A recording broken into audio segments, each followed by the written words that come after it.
Matthew 28:19 ఏమన్నాడు యేసుక్రీస్తు? ఆయన ఆజ్ఞ, గ్రేట్ కమిషన్ అంటారు అనమాట దీన్ని. యేసుక్రీస్తు వెళ్ళి మీరు విశ్వాసులను తయారు చేయండి అని చెప్పడం లేదు. ఏమంటున్నాడు ఆయన?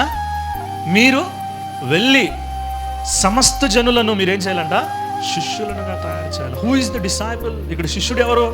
ఆయనతో నడిచేవాడు, ఆయన హృదయాన్ని ఎరిగినవాడు, ఆయనతో ఒక ప్రత్యేకమైన సహవాస సంబంధాన్ని కలిగి ఉన్నవాడు శిష్యుడు.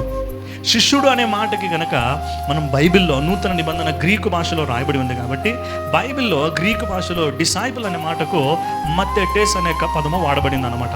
దాని అర్థము డిసైబుల్, మత్తెటేస్ అనే అర్థం ఏంటంటే నేర్చుకున్నవాడు లేకపోతే అనుసరించేవాడు. The one who follows or the one who learns. నేర్చుకునేవాడు, అనుసరించేవాడంట. సో ఇప్పుడు యేసుక్రీస్తు ఏమన్నాడు? సమస్త జనులను, సర్వ సృష్టికి వెళ్ళండి, సువార్తను ప్రకటించండి. మీరు ఇప్పుడు ఏం చేయాలంట? శిష్యులనుగా తయారు చేయాలి. ఇప్పుడు ఆ శిష్యుడు ఎవడు? Who learns from Jesus, who follows Jesus. Yesayya దగ్గర నుండి నేర్చుకునేవాడు ఇప్పుడు యేసయ్యను అనుసరించేవాడు. దైవజనాంగమా, నీవు కనుక ఇంకా నీవు ఇంకా ఒక బిలీవర్ ఒక పొజిషన్లోనో, బిలీవర్ యొక్క స్టేజ్లో నీవు ఉన్నట్లయితే you are not learning from Jesus or you are not walking with Jesus. నువ్వు యేసుతో నడవడం లేదు, లేకపోతే యేసయ్యను అనుసరించడం లేదు.